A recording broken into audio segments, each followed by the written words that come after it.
Haleluya, haleluya, haleluya. Mengucap syukur karena kebaikan Tuhan kita masih ada pada saat malam hari ini. Sebelum kita merenungkan firman Tuhan dalam renungan Susyanim, mari kita berdoa sejenak. Terima kasih untuk kebaikan-Mu Tuhan, terima kasih buat kemurahan-Mu. Sebentar kami akan merenungkan firman Tuhan. Apa yang Kau mau untuk kami dengar malam hari ini, berbicaralah Tuhan. Dalam nama Tuhan Yesus Kristus. Haleluya, amin. Mari kita buka sama-sama di dalam Yosua 1 ayat 7 sampai 9. Yosua 1 ayat 7 sampai 9 saya bacakan, Bapak, Ibu, Saudara-saudara memperhatikan di Alkitab masing-masing. Namun kuatkan dan sungguh-sungguh teguhkanlah hatimu. Berhati-hatilah untuk bertindak sesuai dengan seluruh hukum yang diperintahkan hambaku Musa kepadamu. Jangan berbelok ke kanan atau ke kiri, supaya engkau berhasil kemanapun engkau pergi. Lalu janganlah engkau lupa memperkatakan Taurat ini dengan mulutmu, melainkan renungkanlah itu siang dan malam, supaya engkau bertindak hati-hati sesuai dengan segala yang tertulis di dalamnya. Sebab dengan demikian perjalananmu akan berhasil dan engkau akan beruntung. Bukankah telah kuperintahkan kepadamu, kuatkanlah dan teguhkanlah hatimu. Jangan takut dan gentar, karena Tuhan Allahmu menyertaimu kemanapun engkau pergi. Haleluya. Ada 7 pesan dari firman Allah melalui Yosua 1 ayat 7 dan 9 untuk menjadi kekuatan bagi kita menghadapi segala sesuatu. Hal yang pertama yang diingatkan oleh renungan malam hari ini adalah kuatkan dan teguhkanlah hatimu. Hari-hari ini di ayat 7 diawali dengan itu. Hari-hari ini kita diperhadapkan dengan banyak sekali persoalan, banyak sekali tantangan, banyak sekali godaan, banyak sekali hal-hal yang mengecewakan, banyak sekali hal-hal yang menggiurkan, ya. Tetapi firman Allah berkata, kuatkan dan teguhkan hatimu. Ya, Bapak Ibu sekalian, saudara-saudara sekalian, hati harus dijaga di hari-hari terakhir ini. Karena ketika hati kita sudah mulai masuk kebencian, sudah mulai masuk ketakutan, kekhawatiran, maka itu akan mempengaruhi segala kehidupan kita. Ketika hati kita sudah tidak bisa terkendali, maka itu akan mempengaruhi otak-otak, akan mempengaruhi tindakan kita. Hal yang pertama, untuk kita berhasil, maka kitab Yosua pasal 1 ini berkata, kuatkan dan teguhkanlah hatimu. Tuhan pasti menolong kita. Cuma harus ada persiapan dalam kehidupan kita. Persiapan yang pertama, kuatkan dan teguhkanlah hatimu. Yang kedua, masih di ayat yang ke-7, bertindaklah hati-hati sesuai dengan firman Tuhan. Ya, kita tidak pernah menjadikan firman Tuhan itu seperti jimat, ya.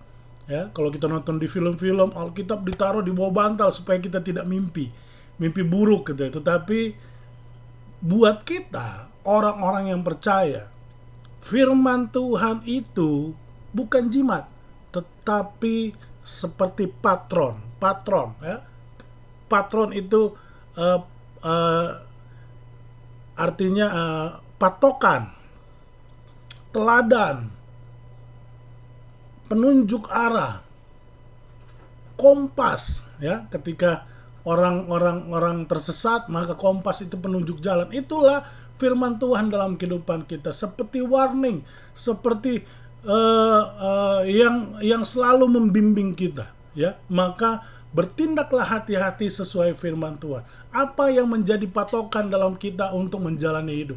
Maka yang menjadi patokan kita adalah firman Tuhan. Boleh kita punya ilmu, kita sekolah tinggi, betul, itu menjadi suatu pegangan dalam kehidupan kita. Tetapi dari semuanya itu, Yosua pasal 1 ini mengingatkan bahwa bertindaklah hati-hati patokannya adalah firman Tuhan. Ketika firman Tuhan itu ada dalam kehidupan kita, firman Tuhan itu akan menguasai hatimu. Ketika hati kita ada firman Tuhan, itu akan masuk dalam kepala kita, sehingga semua yang keluar adalah firman Tuhan. Tantangan boleh datang, masalah boleh datang, tetapi ketika kita bertindak hati-hati sesuai dengan firman Tuhan, ya, pastikan kita tetap ada di jalurnya Tuhan. Yang ketiga, masih tetap di ayat yang ke-7 dikatakan di situ, jangan menyimpang supaya kamu beruntung. Jangan menyimpang, ya. Saya bacakan lagi di situ. Jangan berbelok ke kanan atau ke kiri supaya engkau berhasil. Ayat 7, ya. Seperti kereta api yang sedang berjalan ke tujuannya, ya. Walaupun dia kelas ekonomi dan harus mendahulukan kelas-kelas yang lebih mahal, tetapi cepat atau lambat dia tetap akan sampai di tujuan, ya. Tidak ada yang bisa menghalangi, walaupun terlambat, walaupun naik, walaupun turun, naik gunung, turun gunung istilahnya begitu, tapi yang namanya kereta api tetap ada rel, pasti nyampai, ya. Akan tidak nyampai ketika kereta api itu sudah keluar dari rel, ya. Artinya jangan pernah menyimpang dari firman Tuhan ke kiri ataupun ke kanan. Kita harus lurus ke depan, melihat Tuhan di depan, ya. Jangan nyerempet dosa, ya. Oh enggak kok, ya dikit-dikit lagi. Oh hati-hati, jangan buka. Jangan beri kesempatan kepada iblis. Jangan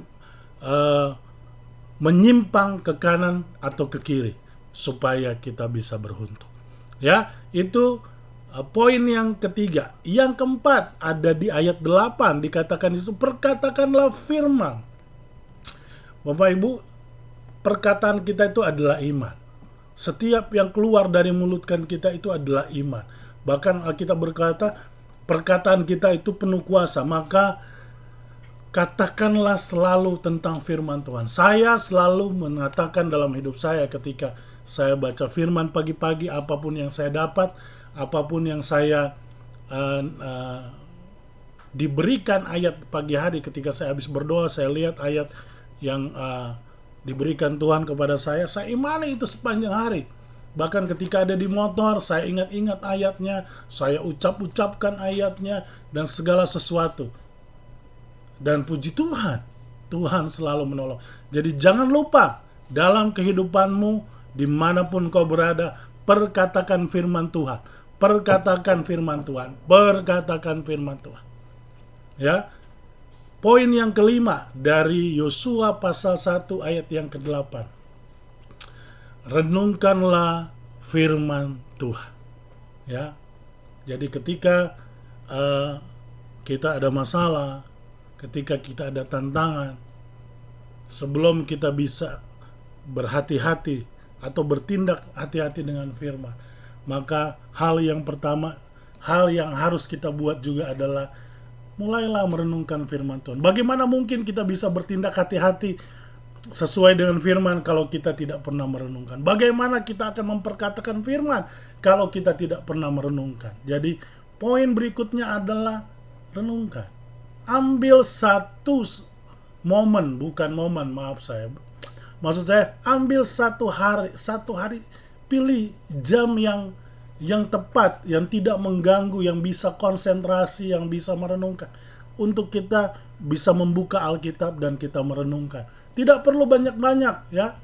Tidak perlu banyak-banyak, baca saja sesuai dengan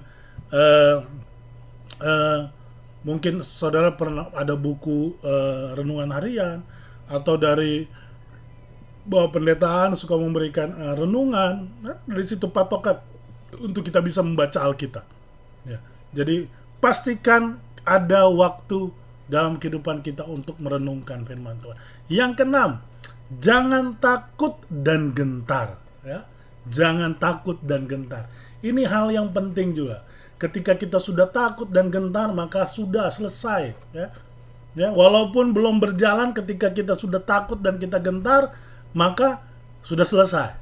Tidak akan ada hal-hal yang terjadi dengan itu. Artinya tidak ada hal yang baik, malah akan kekalahan, kalah sebelum perang. Tetapi firman Tuhan di dalam Yosua 1 ayat 9 ini katakan, jangan takut dan gentar. Kenapa kita jangan takut dan gentar? Di poin yang ketujuh, Tuhan selalu menyertai kita.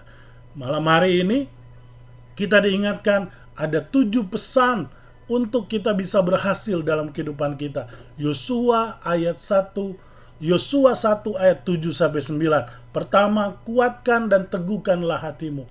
Yang kedua, bertindaklah hati-hati sesuai firman Tuhan. Yang ketiga, jangan menyimpang supaya kamu beruntung. 4, perkatakanlah firman Tuhan. 5, renungkanlah firman Tuhan. 6, jangan takut dan jangan gentar. Yang ketujuh, Tuhan menyertaimu. Puji Tuhan. Mari kita berdoa. Kebaikan Tuhan menyertai kami. Tanamkan firman-Mu dalam kehidupan kami, sehingga kami bisa mengerti apa yang Tuhan inginkan, apa yang Tuhan mau, supaya kami bisa berhasil. Biarlah kami bisa menguatkan hati kami bisa bertindak hati-hati, kami tidak menyimpang ke kanan ke kiri, kami selalu memperkatakan firman, kami selalu merenungkan firman Tuhan, dan kami tidak takut dan gentar, karena kami memiliki Allah yang besar seperti ini. Terima kasih untuk malam hari ini. Segala puji, hormat, kemuliaan bagi Engkau. Dalam nama Tuhan Yesus Kristus. Haleluya. Amin. Sesanim, bangkit, kuat, menang. Haleluya.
gerejaku adalah rumahku.